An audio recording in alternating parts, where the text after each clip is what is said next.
So I'm going to address you just the way I addressed you before, so that everybody knows exactly how far back we go. Okay. What's up, Silver Fox? Same to you, handsome bear. So I was thinking about this because obviously I reached out to you, and this is part one of a two-parter. The second part will be on your channel. Yeah. And I was thinking back, we met each other in 95? End of 95, beginning of 96. When did End of 96, beginning of 97. No, because I was gone from QVC by November of 96, by October of 96. Oh, wow. So it was either, I think it was the beginning of 96 or the end of 95. It was the beginning of 90. Oh, I don't know, but you're really close. Dude, that's I do know that's the time frame. I mean, we've known each other now for 25 years at minimum. Dude, isn't it amazing? This is so cliche, but we can literally go years without speaking, pick up the phone, and it's like we haven't missed a beat. Absolutely. I mean, it was like that on the first day we sort of met, and then obviously stuff rolled downhill from there. We've been through a lot of changes. In fact, we're back to talking to each other from opposite coasts. Yeah. Oh, that's right. Yeah. Because once you left, you were in Devon. I was in King of Prussia. Mm-hmm. You left, and I remember packing you up. And did you drive straight to LA, or did you stop off in Carolina and then go LA? I think I went straight to LA. Yeah. And that was my second tour of duty. Right. Yeah.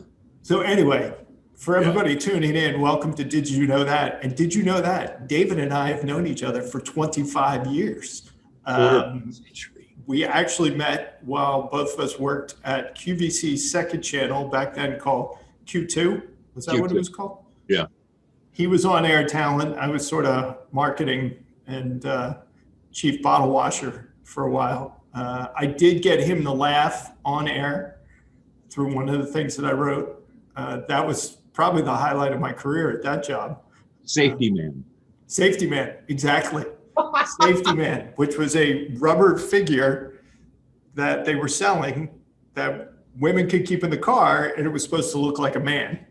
Yes. Or at least another passenger, which it absolutely did not. So, and I don't even remember the line that I wrote, but you broke up on the tease, and that was. I've never lost my shit on camera before until that day, and I lost it so badly I could not pull it back. Yeah. And then I had somebody else in my ear who's big guy. Who was the director? Yeah. Anyway, he's in my other ear, just pushing me a little bit further, and I could not keep it back. Yeah, because I couldn't talk to you. I mean, we were in the writer's pit, and we were watching the episode because it aired live, and then they recorded it for overnight stuff as well, because they were trying something new. They were trying to make it like headline news and whatnot. But I remember that was great. And we could see you because our screen was split. So we could see you and the live feed. Yeah. And it was, I mean, I was in my glory watching you struggle to compose yourself. But you did. You were a true professional. I mean, you've been a professional on screen, on mic forever and a day. I started when I was 15, my very first gig, 15. And I just turned 62 this year, so you do the math. Yeah, just a few weeks out of your life.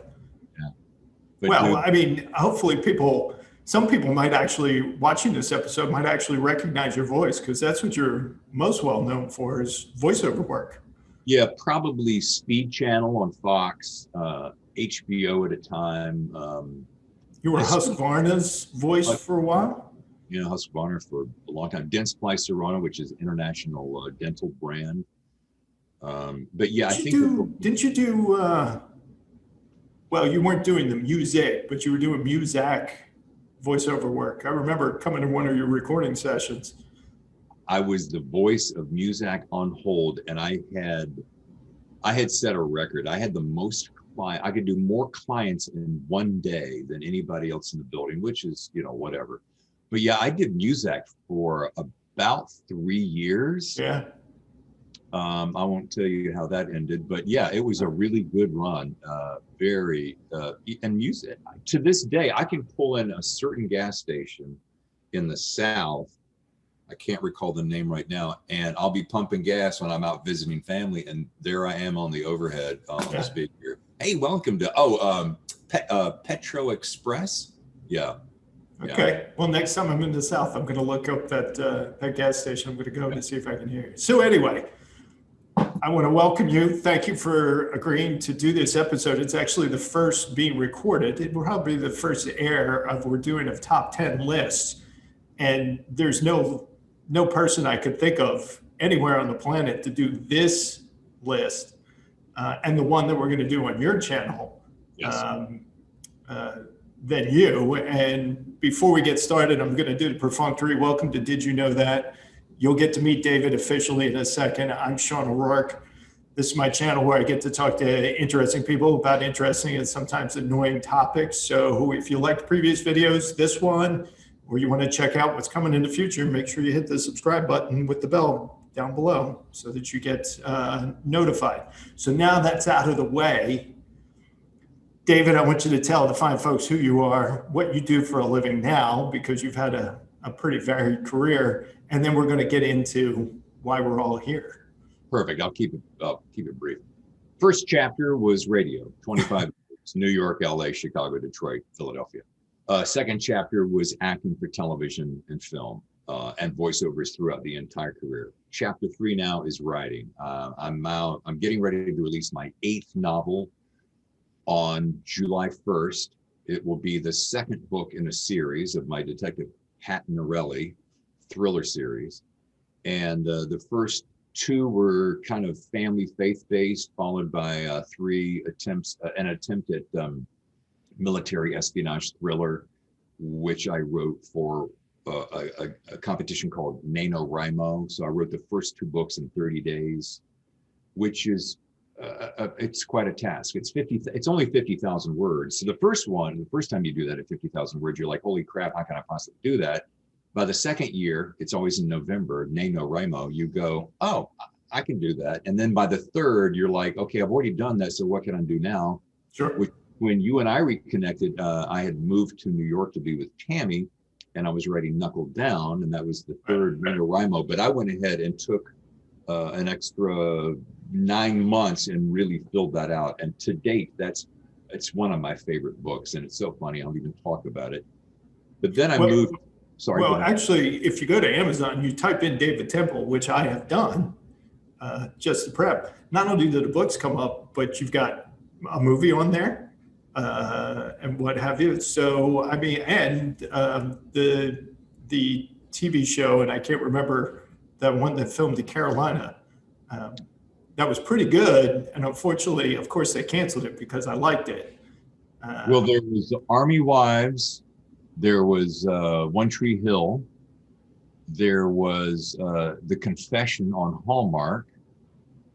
And I'm trying to think of what was the one with the oceanographer or the Surface. That's it. That was pretty good. I was just getting into it, and then NBC pulled the plug. So, dude, that was Lake Hall, I think, was my co-star. That show, that was a remarkable show. Inside Scoop. They spent $1 million an episode, and this was in 90. I don't know when it was. Yeah, it was in the 90s or late 90s, early 2000s. And that was a great show. I'm still getting paid for that. I love that show. That's a shame they cut that. Let's see. So, my very first. Okay, back all the way back. So 2009, 9. I thought this is right when I thought you and I had been toying with writing from way back when I was still in Westwood One Armed Forces Radio Network in Los Angeles. You'd come out and we'd hang out and talk about that. And I was dabbling on that. And here's an inside scoop a lot of people don't know. because usually I'm the one interviewing and not being interviewed, is I was working on a satellite radio show near what I would call the twilight of my career, because in major morning radio show, it's super competitive, super high stress. But in this particular gig, it was a cakewalk. It was satellite radio. So I would do very generic shows. I'm getting to the point. And I would get so bored because I did the exact same thing every single day, and you had to be generic across the board to every single market. I would go down the hall, pick up the IBM Selectric, bring it in the studio, and I would start banging on short stories during my long breaks just to keep my other side of my brain going. And that's when I really started going, I think I can do this. I think I can do this. And so I just stacked all those notes away, stack. So when I ended up in Carolina, near family, mother was sick, wanted to be near her, blah, blah, blah. I thought, I don't know what this self-publishing thing is. I'm going to give it a shot. Sat down and wrote Discovering Grace, which is a family drama meets faith-based. And years later, when an old buddy of mine who was a cinematographer came into town, he said, let's do a project. Cut to the chase. I said, let's do Discovering Grace. And we turned it into the movie Chasing Grace. And so my very first book that I wrote got adapted, kind of reverse engineered and adapted to screenplay by me. And then I raised the money, produced, directed it, and starred in it. And it's on Netflix, Amazon Prime, was on Hallmark, and it's in over 100 countries around the world. So it's nice. So you are a man of many talents, but we're only going to talk about one of them today, which is writing. But we're going to talk about what other people have written, unless, of course, one of us has picked a David Temple book as this. But this is the first episode of a top 10 list, and this one's going to be about our favorite books. We're going to do an episode on your channel about our favorite movies, which hint on that list that I've already started building is a movie we saw the last time I did visit you in LA. So I'm going to let you ruminate on that, because you might figure out which one that is, but I'm not going to tell you. okay. Until we do the list. And by the way, everybody watching this, I don't know David's list. David doesn't know mine. So we're gonna surprise each other as we go along. And here's how it's going to work. Very simple. It's a top 10 list that each of us has picked of our favorite books. Doesn't have to be the best books. Doesn't have to be, War and Peace and Crime and Punishment are not on my list. So if you're thinking this is the best of, it's not. This is our favorite books. And I'm going to write yours down because I want to keep the list in case there's anything on there that I haven't read that I want to pick up and read. And since you are the guest being interviewed, you get to fire first with the 10th book on your list. Okay, I'm going to tell you, here's my list. I know yours is in. Yeah, mine's in digital form because I'm in the office and I couldn't bring all the books in. So. And I'm older than him, and I'm old school, so that will explain. You're also at home. Come on. All right. By the way, you are older than I am. So I just wanted to put that out there. Not by much, but you are older than I am. Not by, well, we won't go into that. All right. Here's what I did not do in the spirit of transparency. I did not put them in a 10, 9, 8, 7. Yeah. That's quite okay. You don't have to be as anal retentive as me. Okay. And they are among my favorite books. They are, and Sean and I were talking, audience, before we got on, at which I'm in the process of building a new recording studio, and a lot of my books are just all piled into the garage in stacks. And I'm like, well, this could take me forever, but I'm like, okay, I know there are 10 jewels in my coffers that I'm going to pull. And I'll tell you what I'm going to do. I'm going to start with the one that I just recently finished. Okay. And Sean, this is for you. You must read this book. Okay, I'm going to write it down. I'm not getting paid. There's no endorsements, nothing like these. These are people that I've become huge fans of. And this is a backstory. Former flight attendant, scratching on cocktail napkins over a period of 6 to 10 years, faced 41 rejections. This is a great word of encouragement for people who are trying to, chase their dreams. 40 rejections. On the 41st got picked up by a gentleman that I am very well aware of, Shane Salerno with the Story Factory, and he took Falling. And yes, guess what? That is on my Kindle wish list on Amazon. So this is, it seems so cliche. It truly is a page turner. This thing is so well crafted. And I was talking to Don Winslow over lunch without sounding like I'm dropping names. Humble brag. Huh? Humble brag. It's a humble brag. He and I've just built up a relationship. He lives an hour from here, and we just were over lunch talking. And I said, "This is one of the best books I've read in a long, long time." And it just so happens that Don's on the quote here, and James Patterson, one of my other heroes, is a fan. But this is a truly page turner. I think it was easily 2 days I was done with it. Her name is T.J. Newman. She lives in Phoenix, and just and her first book. So I came close to reading that one, but I will read it now. I promise. First novel in a 7-figure deal, but that's not enough. She got 7 figures for the book. She got another 7 figures for the movie rights. Yeah. Well, that's where the real money comes in. Okay. So my number 10, I kept going back and forth. Could be a controversial one depending on the audience member. The back and forth I went on, same author, 2 different books, 2 of my favorite opening lines I've ever read. But my number 10 is The Fountainhead by Ayn Rand. Woo! And I'll tell you briefly why. It's the book that taught me to always value your talent and to never undersell yourself. It took me a long time to figure that out because I read it years ago, but it took me a long time, but I did realize that. And I've applied that to my life with great diligence. The other book was Atlas Shrugged, which is her other great tome.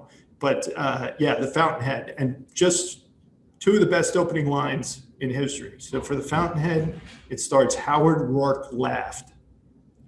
And then Atlas Shrugged starts with, who is John Galt? And I mean, as you read the stories, you realize how powerful both of those opening lines are. So that's my number 10 is The Fountainhead. Since that is so awesome, can I read the first line of the one I just mentioned? Sure. If this doesn't grab you, all right, here's the first line. When the shoe dropped into her lap, the foot was still in it. That would do it for you. Bam! And that does it for you because there's an airplane on the front. So you're figuring, oh, shit just went wrong. Yes. So, okay, number 9. Number 9 is one that I read not too long ago. I had never heard of this guy, but he was introduced to me. It's going to sound like the Don Winslow Club. I don't really mean it to do that, but it's Adrian McKenty wrote this book called The Chain. Guess what? That is also on my wish list to read. Dude, I dare you, double dare you to put it down once you start reading it. Okay. I'm going to use different cliches throughout the show, so be warned. It is it is a parent's worst nightmare. I'm going to go super broad and leave it at that. Parent's worst nightmare. Well, and the premise is it's ingenious, the premise of it. It is so ingenious based upon, what is that? What do you call it when it's a thing from our past? Remember the chain letter, right?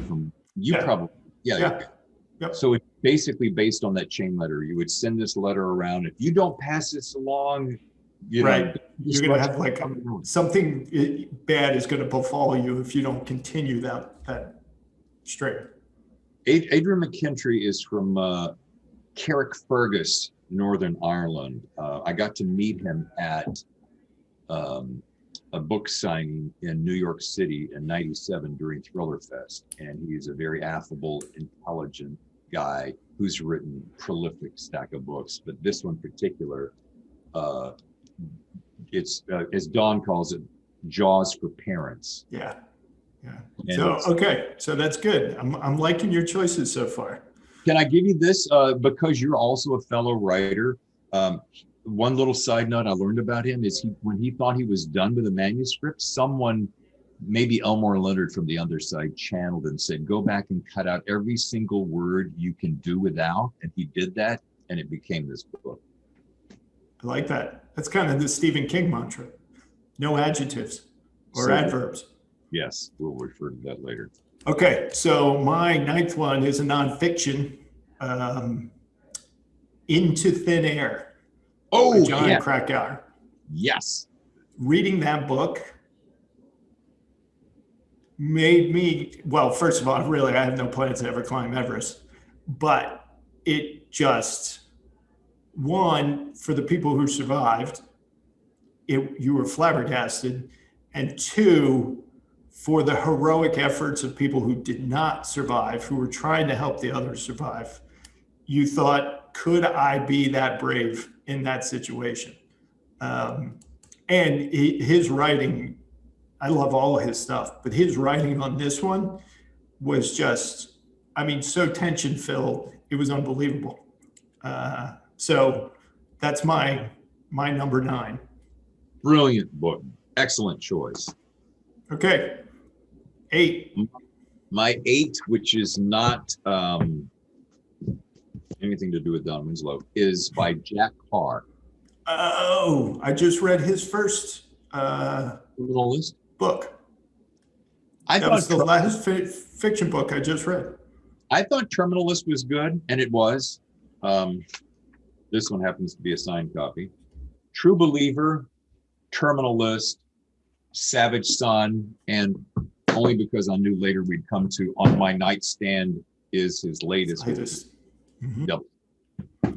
Now, for people who don't know, Jack Carr is a former Navy SEAL turned writer. Former Navy SEAL who has been wanting to be a writer since he was a child. Mother was a librarian, as was Don Winslow.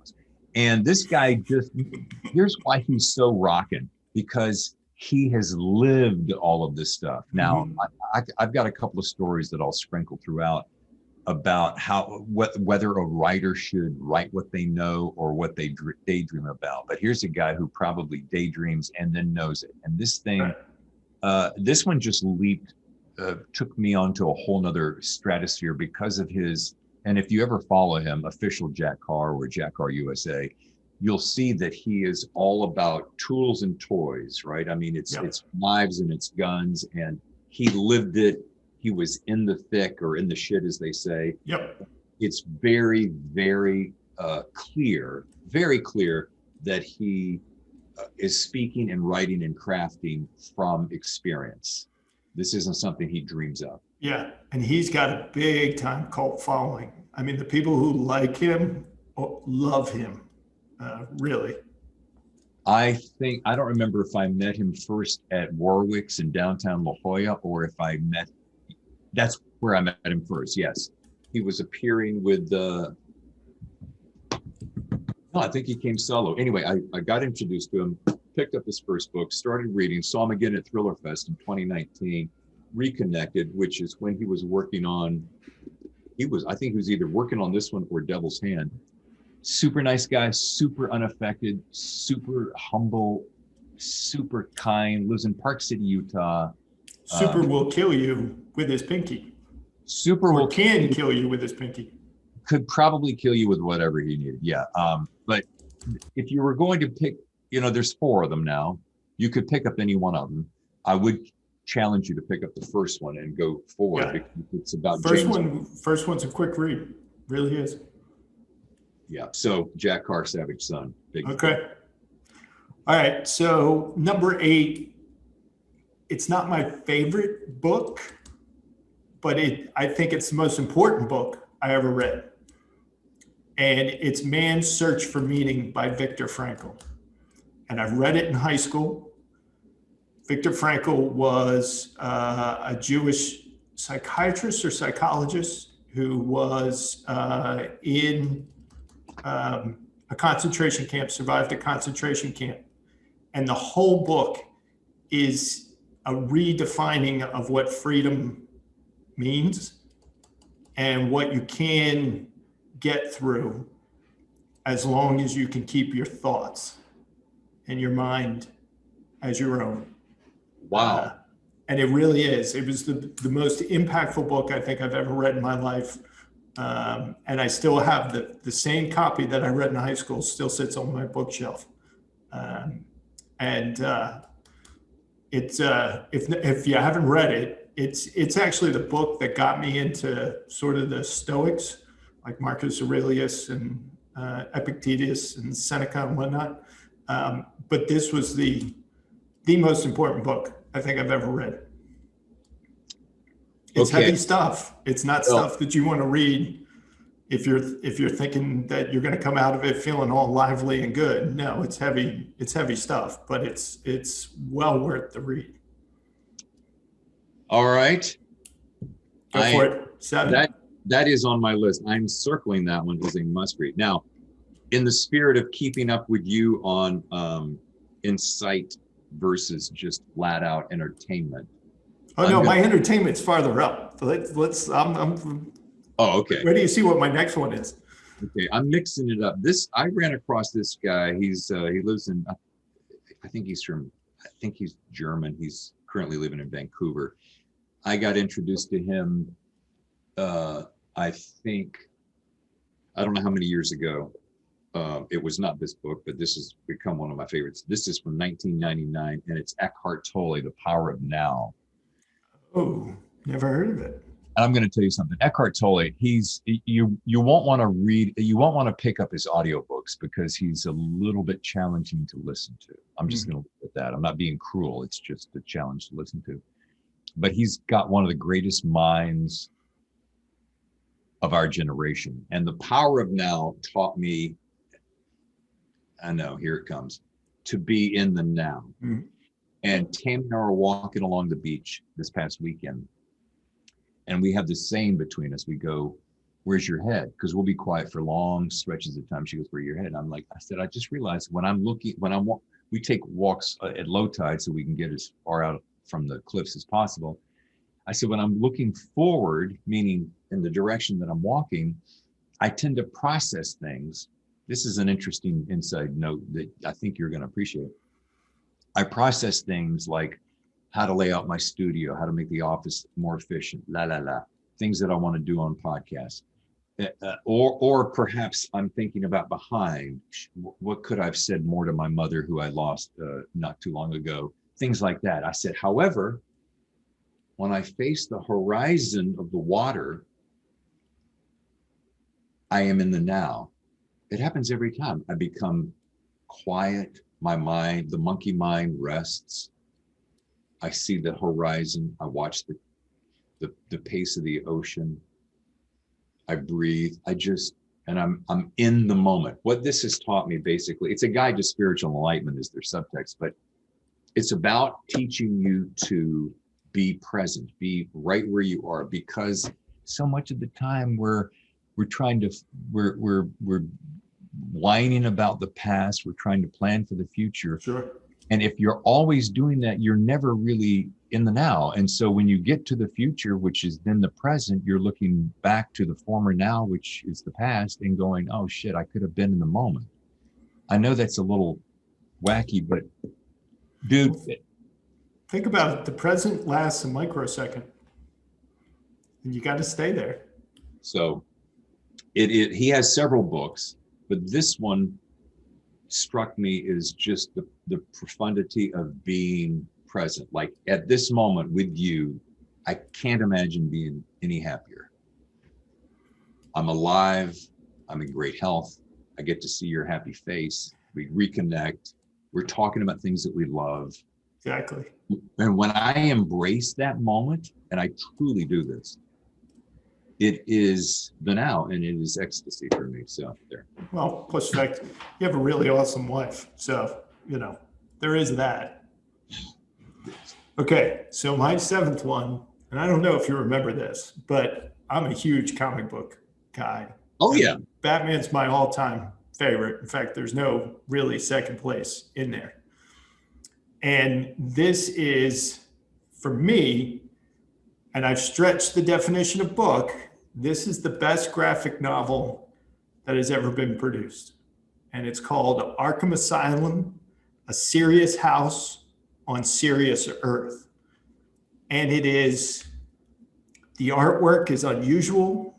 It's very moody. The writer, Grant Morrison, has a beautifully demented mind.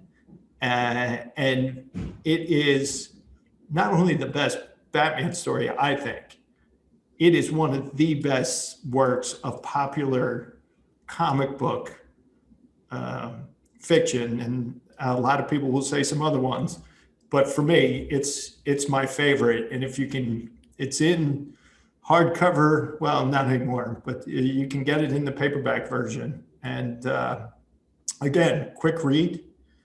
Don't need to know the history of Batman. You just need to know he's got a really interesting rogues gallery, and he goes through and he meets all of them in this. And it's so well done and so moody that I go back and I read it at least once every other year.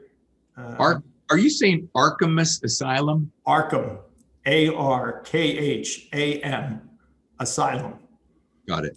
And it's, you have to put in the subtext because there's other Arkham Asylums. So it's just put in Arkham Asylum, A Serious House, and it will come up. Dude, I'm all over it. I remember this from way back with you. Your love and fascination of Batman. Oh yeah. Yep. I mean, people have seen my apartment know I've got this whole display case full of Batman stuff. We could go down. Infiltrated by Wonder Woman, but that's because I married Wonder Woman. So, you know. There you go. Yeah. And Susan is quite a wonderful woman. Yeah. Yeah. Well, yeah. I can't argue with that. Real quick question, and this is relates. Favorite Batman film adaptation by title and director? Dark Knight, Christopher Nolan. Done. Sorry, Dex. Yes. Yeah. Okay. So Agree. that one's easy. Yeah. Okay. Okay. So 6 or 5. This is 6. Something. It's one of them. This is the book. All right. A side note: James Patterson is the guy who introduced me to learning how to craft the quintessential page turner, how to set the scene, have sparse dialogue, have an intense depth, but keep the pages turning, right? Right. A lot of people don't like James Patterson.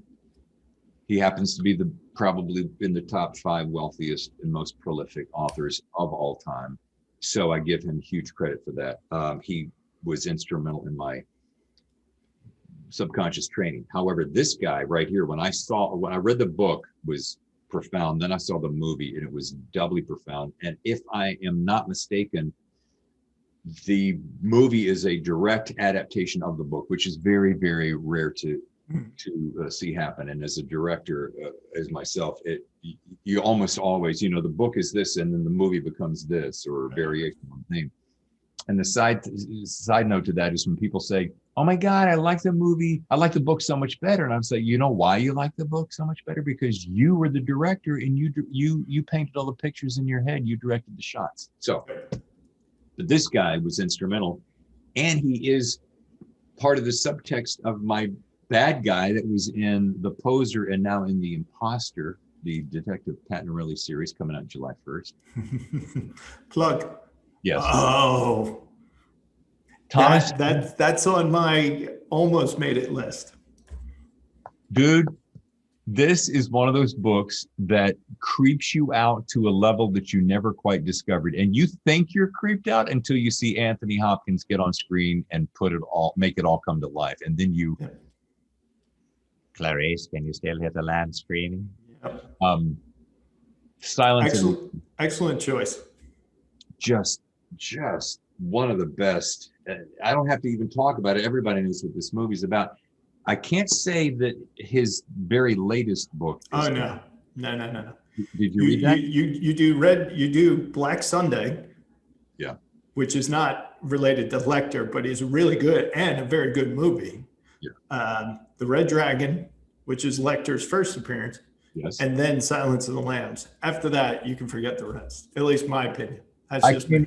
can't even pronounce it. It's over there on my shelf. I could not wait to read it. And oh my God, it was like trying to run sprints through quicksand. Yeah.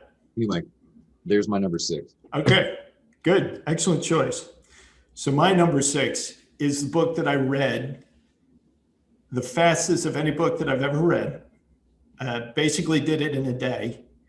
And I did it after my last exam, my senior year of college. I think it was senior year of college. And I wasn't leaving for a day or two. So maybe it was junior year. It was junior year because I would have graduated my senior year. Is Jurassic Park. Oh, so it's not my favorite Michael Crichton book. That is actually Sphere, but it's the book that I just blitzed through and realized that this guy is on a whole nother level when it comes to these types of books. And but it's the book. The reason why it's on there really, it's because it's the book that I read the fastest of any book I've ever read. Basically a day. I bought it because I knew I was going to be there a couple extra days. I sat down to read it and it was like lunchtime. And I swore I stayed up until 4 or 5 o'clock in the morning, reading the book. Never left my room, had pizza delivered and the whole shebang. Never left the room, finished the book. don't you love those moments in those books? And they're so few and far between. Yes. Yeah. Because you just get so enraptured that all of a sudden you can't break. Yeah. Like you just want to binge it, and then you finish it and you realize, damn, maybe I should have paced this out, but you realize you just couldn't. It was you were on a roll that you didn't want to get off. That description is the same as one of my upcomings, which I'll get to in a second. But okay.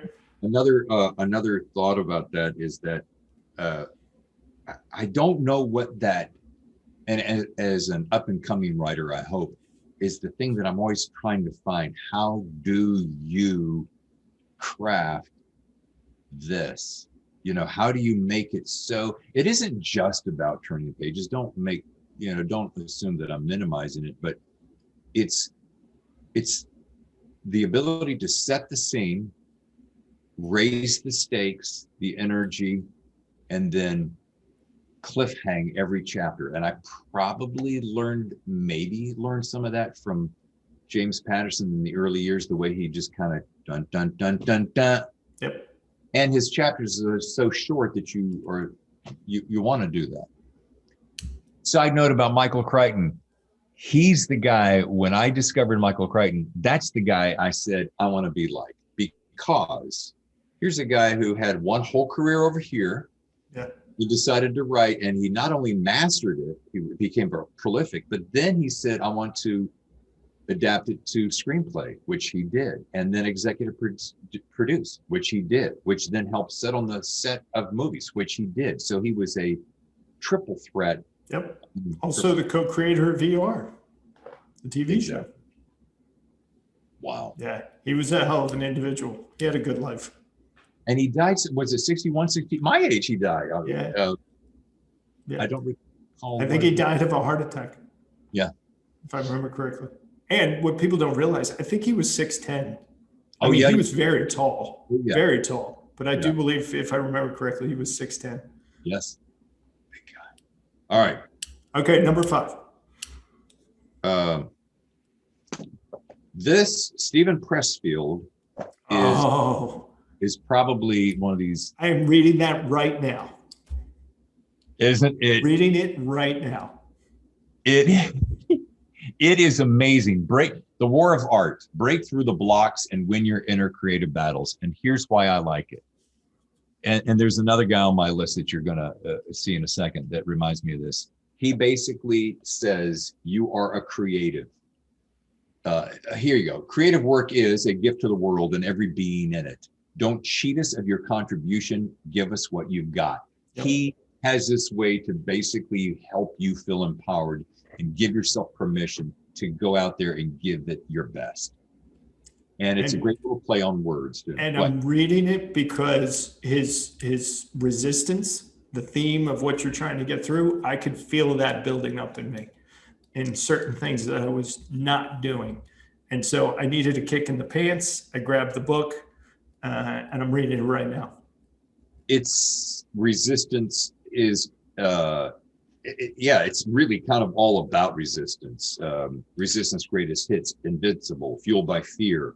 Yep. Resistance only opposes in one direction. It's for writers, for painters, for any creative type.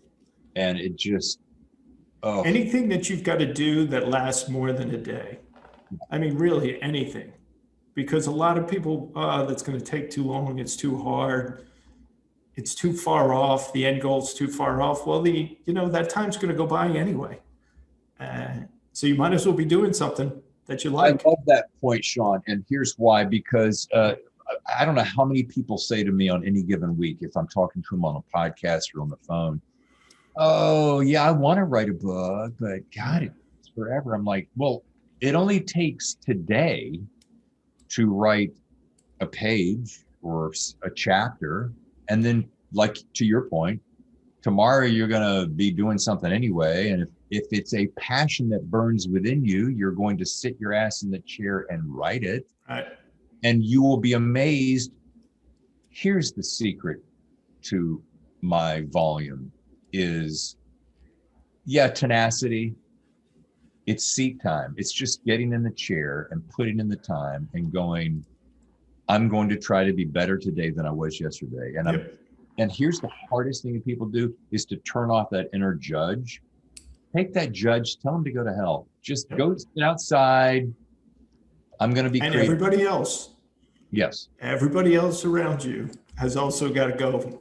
You wait your turn. This is my time for right now. Dude, that is great choice. That is a great choice. And Tammy is always saying, you know what, if you don't put yourself first, nobody else is going to, right? And turn your phone off and get going. But anyway, love art. Excellent. Okay. So I'm going to go on a string of either memoirs or bios. The next three are memoirs or bios.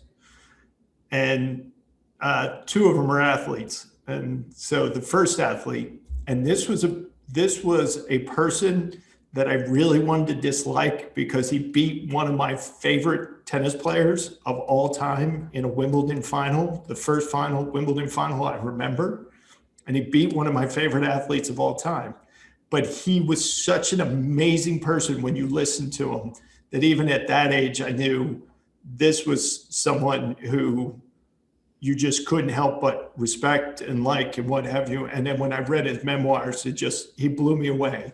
And it's called Days of Grace, and it's the memoirs of Arthur Ashe. Oh, yeah. And the tragedy of his death, he died of AIDS because of a tainted blood transfusion, because he had health issues and whatnot. But he was beyond the fight for racial justice and equality and whatnot. Days of Grace is the most fitting title of somebody's life that I've ever read or ever came across. And he just had an incredible life, an incredible view of life. And as much as I wanted to be angry with him that he beat Connors, because there's still plenty of tennis players that will never make my list of you're invited to the party because they beat Jimmy Connors.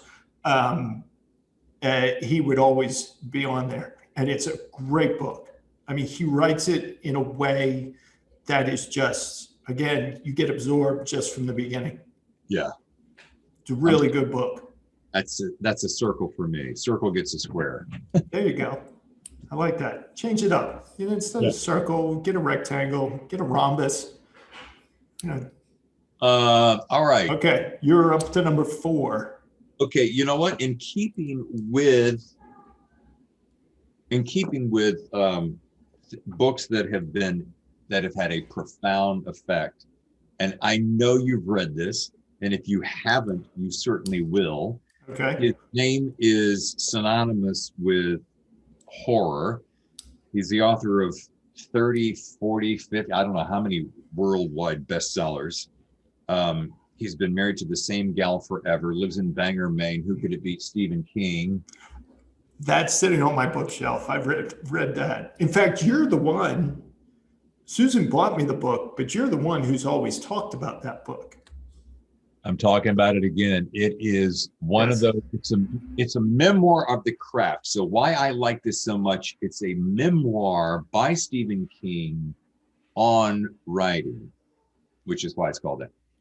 This is one of the guys who, he doesn't go, this is how I did it, and this is how you should do it. He just basically, he's telling his life, how it went, and then it's basically, you know, matter of fact, the real germs of the gold nuggets are the one in highlights. And here, I'm going to grab the very first one I opened up to. I suggest 1,000 words a day.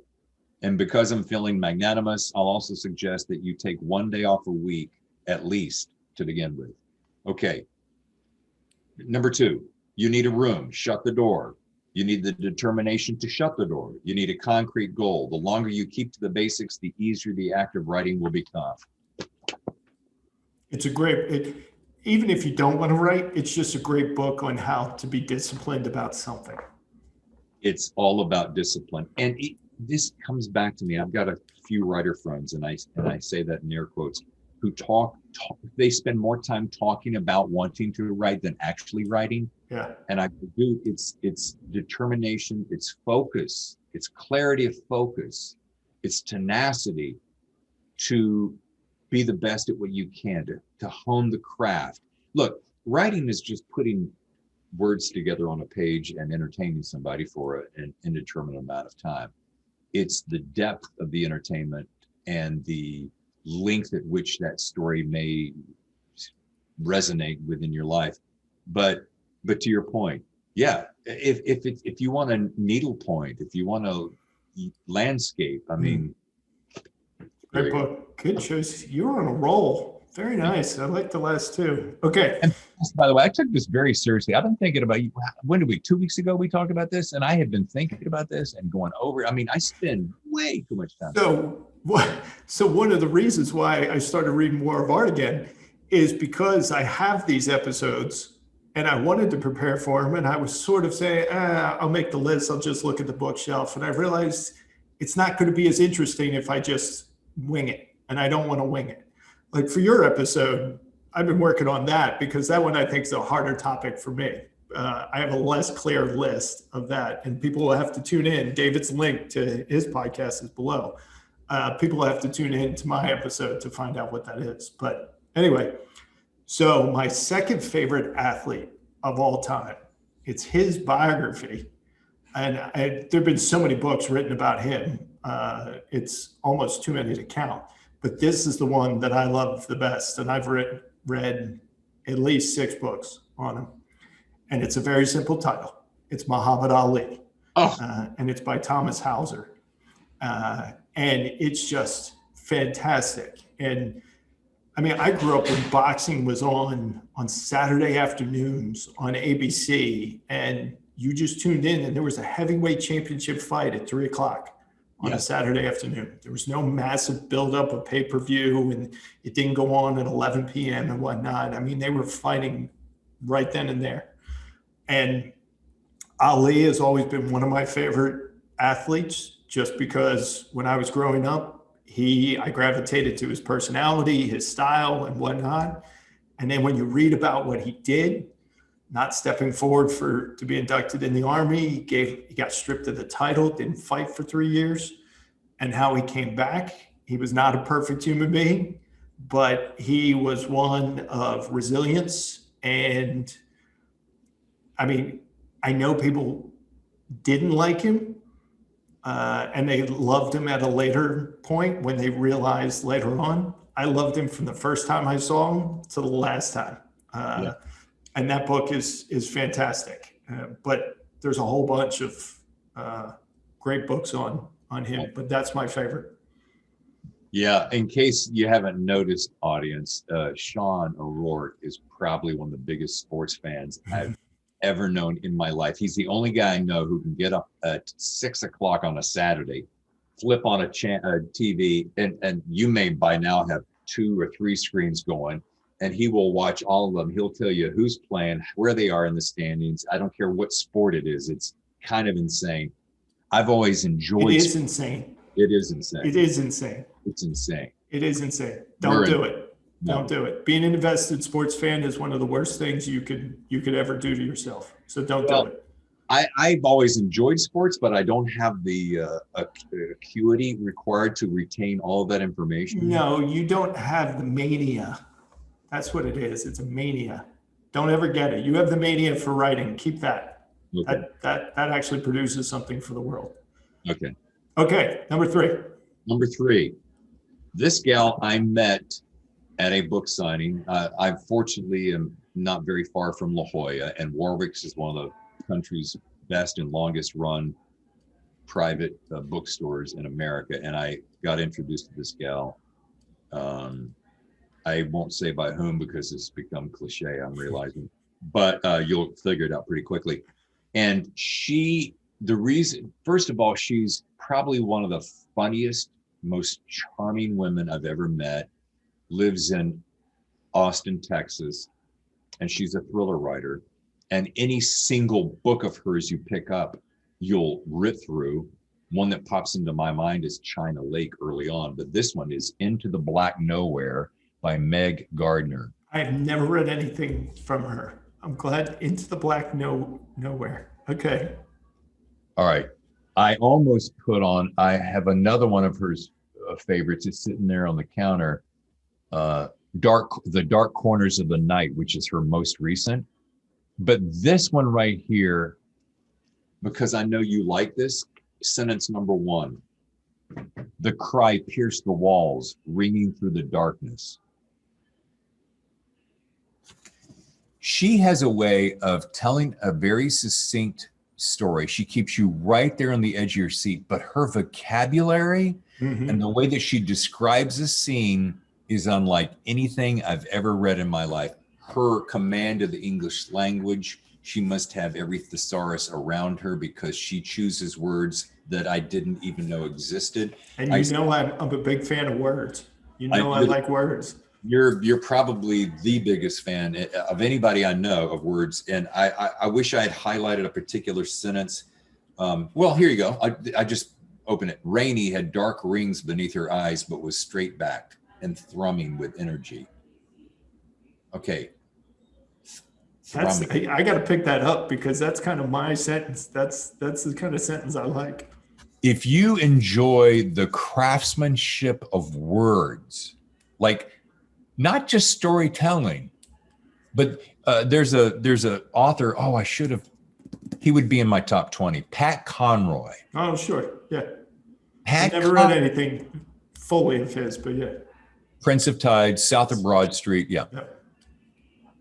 You can take a paragraph of his, and I hope I'm not going too long with these descriptions, but he can take a paragraph. He can say more in one paragraph that paints this picture of the scene so vividly, so broadly, so deeply that you're like, how the hell did you do that? Yeah. But he can be, go ahead. Well, I was going to say, sometimes it gets too much. It's like Ian McEwan in Atonement. He takes almost 2 pages to describe a green dress. And that for me was just a little bit of overkill. And that's why I had such a tough time getting through that book, even though the story and his writing is brilliant. I just thought, horse, dead, don't continue to beat it. And so, but that's just me, again. You make me think of Thomas Wolfe. Now, I love the Vanities, but you take The Man, it was either called The Man or Man. Yeah, The Man. He could walk in a room and he would take a chapter before he got to the table. Yeah, yeah. I used to really, really enjoy that. But I'll tell you what, I think between short attention spans, and this is something I'm learning from a lot of these greats that I'm hanging around, between attention spans and just, people want to digest so much so quickly. And I got to tell you, now this is a paperback and it's 440 pages, 400, almost 50 pages. But dude, do yourself a favor and pick up, because you can pick up a paperback pretty cheap. This one, it's an unsubbed novel. It's chewy. That's the word I want. It's chewy, it's dense, and it's delicious. And I'm such a humongous fan, and I cannot wait for her next book. Okay. So my number 3 is the last of my biographies. And I was a fan of this guy long before he became a pop culture icon, 200 plus years after his death. I was introduced to him in a very deep way by my high school history teacher, Ed Powers. And to this day, Ed Powers and my college history professor, Barry Machado, get massive call outs for crafting my mind in certain ways and whatnot. And Ed Powers introduced me to Alexander Hamilton. Oh. And then Ron Chernow gave me the chewy book that I always wanted about Alexander Hamilton. And so it's Ron Chernow's biography of Alexander Hamilton. And as much as I love the musical and still listen to the soundtrack on a regular basis, nothing beats that book. It is without a doubt one of the best biographies, and I'm partial because I'm a big fan of Hamilton's, but it is without a doubt one of the best biographies ever been written. And I had another one of his biographies on my could have made it list, and maybe we'll touch on the could have made it in a little bit. But yeah, we need at least 1 or 2 runners up. I mean, come on, we got to. Yeah. Okay, you're number 2. Wait a minute. 1, 2, 3, 4, 5, 6, 7, 8. Oh, I'm down to 2. Okay. Yeah. All right. This is.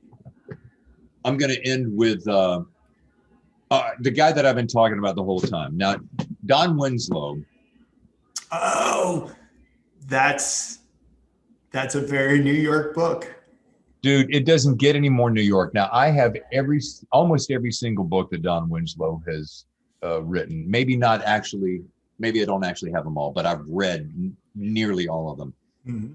For whatever reason, this particular book, and I'm reading, this is on my bedstand right now, which is his latest, City on Fire. Oh, that's the latest one, yeah. Yep. Well, it hasn't even come out yet. This is an advanced copy. But this book is so gritty and real, and it's visceral, it's palpable, it's ugly. It's an ugly. He focuses on the ugly side of humanity. And you know what? That's what I like.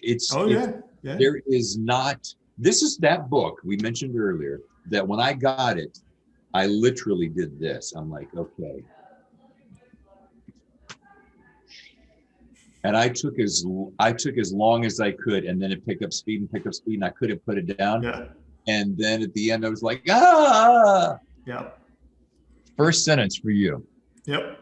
The last guy on earth anyone ever expected to end up in the Metropolitan Correctional Center on Park Road was Denny Malone. Oh. Denny Malone is the cop. He's a good character too. Again, ugly, dark, but complex. Enough to make you, do I want him? Do I root for him? Do I not?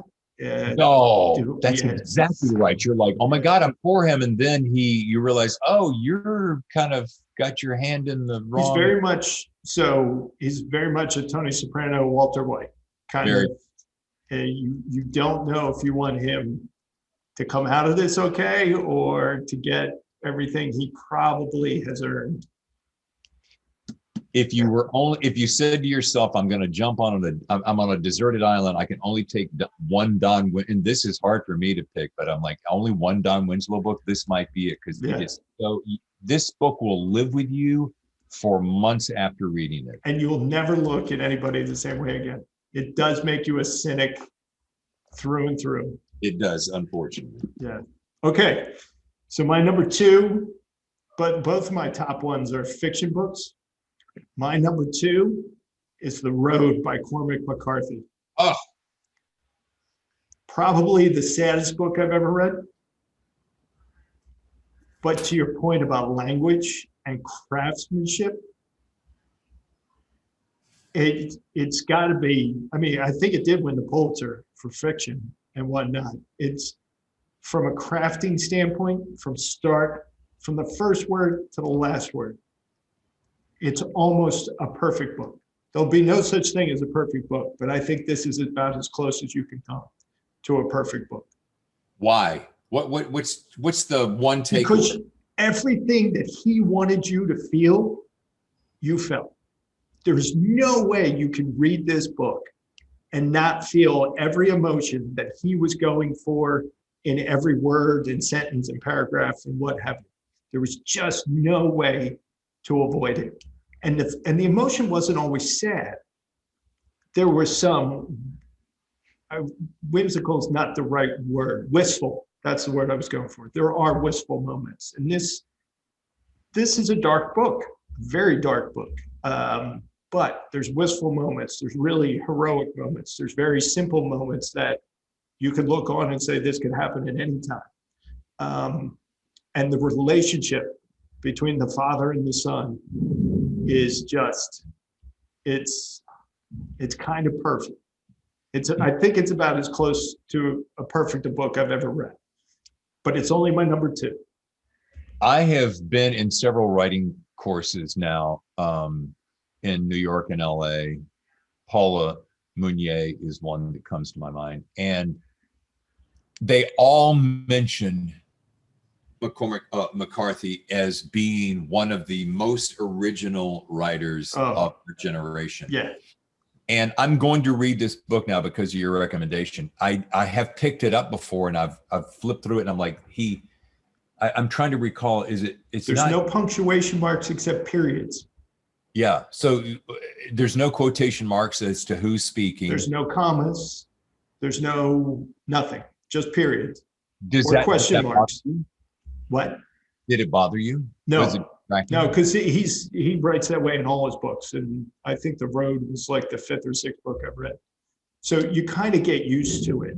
It's a little bit off-putting in the beginning. And sometimes somebody like you who does this for a living might focus on it for a couple of pages and say, you could have put something in there to make it a little bit easier. But once you get sucked in, you don't notice. And that's why I say also from the crafting of it, I can't explain it. You'll have to get back to me. Okay. After you've read it. There's an author whom I cannot recall at the moment, who instead of doing the double quotes for David said to Sean, Sean, let's go play ball. Okay. Now, I don't know who came up with the double quotes, but if you're a writer, you have to hit shift to right. Double quotes. This particular writer just hits single quote. Yeah. And I'm thinking to myself, do you know how much time that would save by just doing this versus this? Now, that sounds silly until you're writing 50,000 words. Well, The Poser was originally called Seduction at Daybreak, and it was 135,000 words originally. And then I had to cut it down. But my point is, when you're spending that much time, and it sounds like a silly thing, but I'm like, nope. Who decided that? And that might be Cormac McCarthy's point. All I need are periods and question marks. I'll tell you what it does. It forces you to concentrate, doesn't it? Yeah. Okay. But you'll have no problem. So you'll have to get back to me. Okay. I have to admit, I am terribly surprised that you have not read it. Dude, there's so much that I haven't read. Oh, I know. You can't read everything. I mean, unless you're a computer in the Library of Congress, you can't read everything. But this one you have to read. You have to read. Let me tell you what's sitting on my to read. Wait. Get to number 1. Okay. We'll do your stuff, and then we'll close it out with that. Got it. Yeah. All right. This is not fiction. It's whether you know this about me or not, I think of myself as a somewhat spiritual person, not religious, which is a whole nother podcast. Yeah. But, especially given your family background. Yeah. If you knew my background, you'd get it. And there is a nonfiction book in the making, has been for 10 years, but I was going to wait until my mother passed before I wrote it. Now I'm starting it. But not only is this book one of the simplest, but it is also one of the tiniest. Oh, Now, wow. it just so happens that I have this. This is a gift from someone. It's a boiled down version of the book, The Four Agreements. Oh, okay. Okay, and The Four Agreements is just one of those books that comes along by Don Miguel Ruiz. Yep. And it's basically 4 agreements. And I can share this right now because it's so tiny. Wait, let me pull out my tiny book. First agreement. You can start living this today, Sean. Be impeccable with your word, which that is you. You are, since the day I've met you, you are impeccable with your word. Your word is more important than just about anything. And that's one thing I admire so much about you. Number 2 is so powerful. And once you grasp it, holy shit balls. When you grasp this, that's so unspiritual, isn't what I just said? But don't take anything personally. Yeah. Just start there. All right. Number 3, don't make assumptions. Don't assume anything. Oh, I like that one. So, dude, if you assumptions are merely your monkey mind doing battle with yourself. Right. Number 4, and this is you, and this is me, and this is people who really do want to make a mark in the world. It's always do your best.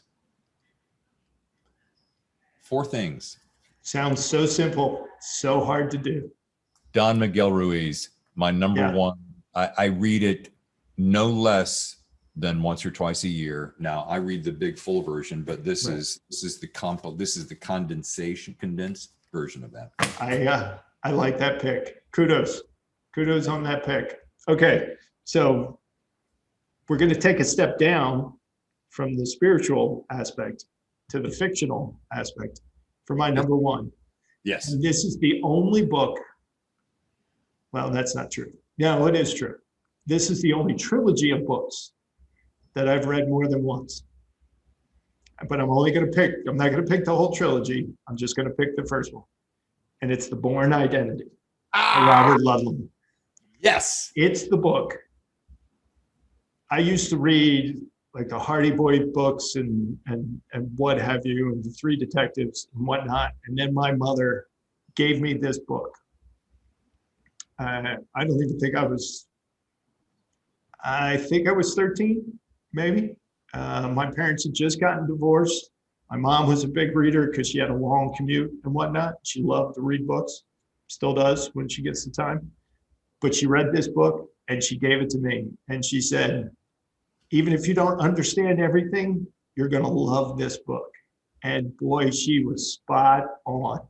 And so The Bourne Identity, The Bourne Supremacy, and The Bourne Ultimatum are the only books. Realistically, I've read other books that I've mentioned on here multiple times, but they're really the only fiction books that I've read multiple times. And every time I read them, I'm still as thrilled as basically the first time that I read them. Ludlum has a magic unlike any other.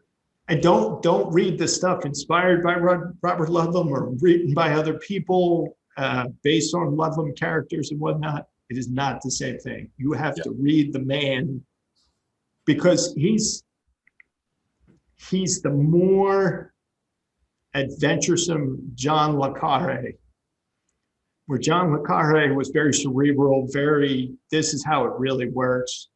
Ludlum took that and then amped it up to 11 in a lot of respects. And he had such great ideas and whatnot. But The Bourne Identity is my number 1 book. And I still have the paperback version that my mom gave me on the bookshelf. I love it. And although it is somewhat different, Tammy and I have watched that movie so many times, I can't tell you. And so for those who may have remembered, actually, there was a TV movie, 2-part TV movie back when they used to make TV movies where Richard Chamberlain played Jason Bourne. And it was terrible. Yeah. And then when Matt Damon came along, they hit it. They hit it out of the park. I have those movies as DVDs. Matt Damon, He was spot on. I thought he was a talent when I saw him in Good Will Hunting, you know, when that all broke out. But to watch him morph into a international movie star Yep. is a sight to behold. But that's, dude. Okay. Great So, talk. You too. This was fantastic. So now you've got pick 2 of your almost made it. Okay. Okay, I had 3, but I'll okay. If you got 3, then pick 3. I have 3. This particular gal was the very first time that I had read and embraced the theory of the unreliable narrator, and that is Paula Hawkins' The Girl. Oh, such a good book. Such a good movie too. Again, yeah. But that book, yeah. The unreliable narrator, which is the protagonist in the story, you think is this, but they're actually this. And and that book, such a good book. I don't remember how it took me only hours to read this, and it was like, what? Yep. You want me to go ahead and do all 3? Yep, go for it. And then I'll do mine 3. Number 2 is I met this guy at a function, and I was introduced. Someone sent me the advanced reader copy. Lou Berney's November Road. Don't know. Lou Berney is a little known author. He wrote The Long and Far Away Gone, and what he does is basically it's a tense, riveting thriller unfolding in the shadow of the assassination of JFK, but it's also a deeply moving love story with a couple who are caught in a moral dilemma.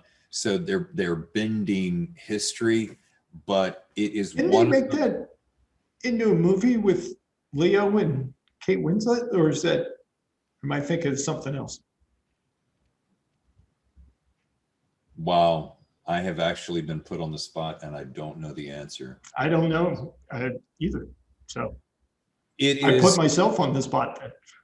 This is a book that I would, but here's why I would recommend it to you. You love history. Yeah. You love presidential character. You love presidents and presidential characters, and you admire the integrity with which they move through life. This is basically in the shadow of that. So it's subtext, but the story is people are caught in a moral dilemma on the road to their own personal freedoms. And it's the way in which we'll call it a good guy and a bad guy come to terms with their road. It's just their journey on this road. It's okay. Dude. All right. I wrote it down. You got a star. Okay. What's your 3rd? And without sounding like a Don Winslow horror, of all the books that I've read that now I said about this is called The Gentleman's Hour. Yeah. The reason I like this so much is now living in San Diego, it's about a bunch of surfers living off the coast of San Diego. And it's about one of the guys who is a private detective surfer. So it reminds me of Rockford Files, nostalgia. So you've got Rockford Files, nostalgia, SoCal, laid back, kind of a beefcake surfer guy, right on. However, he's super smart and intuitive, and he doesn't see the gal that he's dating is a undeniably hot gal that he doesn't quite see until the end.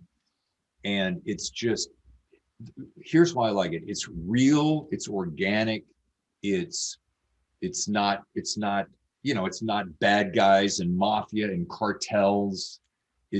Well, there are bad guys and cartels adjacent, but it's just a really cool SoCal. He's the guy who wrote Savages, Oliver Stone turned in a movie, The Kings of Cool. There's just so many books that I love, but this one is just one of those, you'll be thinking about him at the end, Boone Daniels. You'll be thinking about him for months to come, and you will, because you're the same age. You'll think kind of a Rockford Files, living on the beach, be a private eye. So there. James Garner pulling up in the opening credits was always one of my favorite scenes. Okay, so I'll give you 3 quick ones. So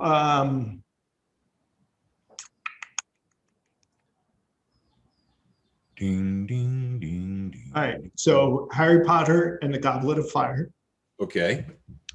is my favorite Harry Potter book. And I think it's the apex of the whole series. It's just a phenomenal read, and all of them are fantastic. But for me, that was a phenomenal read. And by the way, my list is extensive. I'm just picking 3 at random. Okay. Can you explain to me why she is the most prolific author in the history of the world as far as volume of words and amount of cash? She just captured something. If people knew, you'd be able to bottle it and sell it. She just captured something. The way she wrote, the way she created the universe, that world, it really was, to use a cliched word, magical. And it got me from the very first book. I thought it was a kid's book, and I wasn't reading it. And then I kept hearing about it. And I thought, okay, let me at least give it a shot. Right. I read it. I ran out and bought all the hardcovers instead of the paperbacks. Because I knew I was going to want to keep them, and I still have them all. Wow. So, okay, so that's one. Let me give you a nonfiction one. The Hot Zone by Richard Preston. It's about the first Ebola outbreak in the United States. Oh, okay. Wow. And it scared the bejesus out of me, because when he describes what Ebola does and what have you, I mean, it's kind of a common news story now because of the outbreaks that go on in Africa. But it is, and then he talks about viruses and what happens with viruses and how some different ones attack differently and whatnot. Really is. Don't read it if you're afraid of germs or you ever want to go outside again, because you may never do so. And then I'm going to give you a fiction one, and I'm going to choose this one because one of the best TV series is about to end, and it involves my favorite police detective. And this is my favorite. There you go. And this is my favorite Michael Connelly book, and it's The Last Coyote. Oh, that was early on too, wasn't it? Yeah, that was his 3rd or 4th one.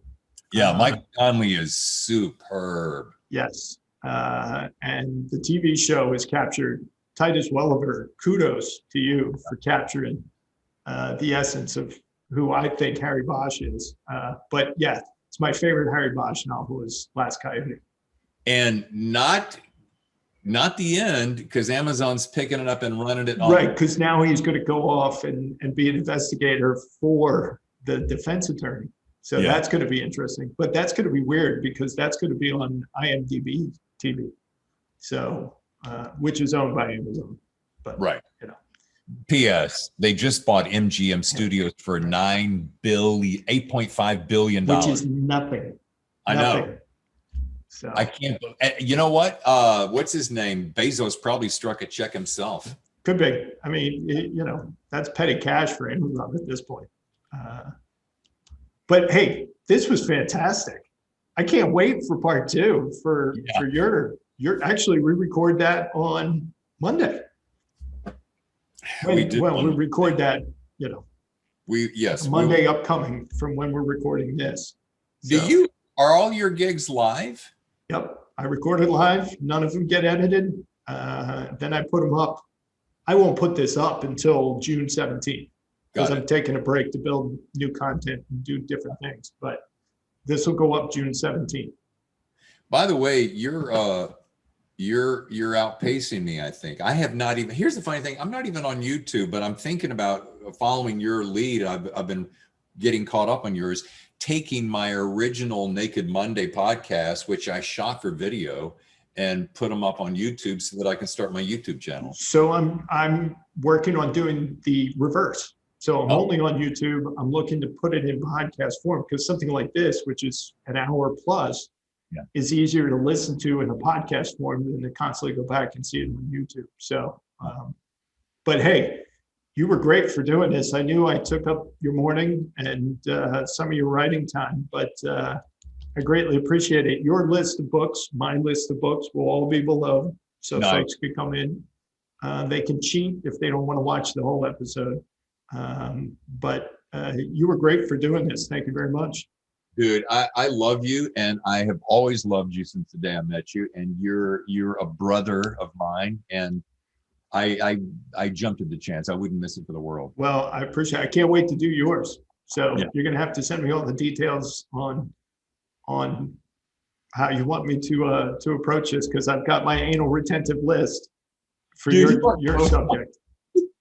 You are so funny that way, but I love it. Well, thank you so much, and feel free to visit the website. And I know you're going to put all that great. Oh yeah, yeah. All your stuff is going to be in the video details, and it's always great catching up with you. And at some point, we're going to get out to the left coast so we can see you guys. Dude, I want to do one of those walks on the beaches. Dude, it is a little slice of heaven. I know that sounds kind of cliche. We are 1.1 miles from the beach. I walk Dexter almost to the beach every day, my dog. And Tammy and I spend a lot of time down there. And it's not like East Coast. You know, I grew up on the east, southeast, Charlotte, North Carolina, Wilmington, so forth, Myrtle Beach. And those beaches are wide and white. These are narrow and stony, but they're still gorgeous. But dude, this has been really awesome. Thank you. It has been. You've been a trooper. I appreciate it. Thanks for prepping for it and taking it seriously. And so for you folks who don't know, go look up David Temple. He's a man of many talents, as well as being a silver fox. You know, sorry, he's married, but he can still wear the moniker well. So for David, my name is Sean O'Rourke. You've been watching Did You Know That? Hopefully in segments, because if you've sat through this entire episode in one fell swoop, we got to talk about, you got to read The War of Art so that you know how to pace yourself and break up your time. If you've liked this episode or any of the previous episodes, or want to know future content coming out, be sure to hit the subscribe button with the bell and you'll get notified. And hopefully if I get my act together, we'll get this into a podcast format as well as the video episode. So for David Temple, my name is Sean O'Rourke. For everybody out there in the ether, you take care. And then David, I'll see you for the next Top 10 on your show. Right on, brother. See ya. Yeah.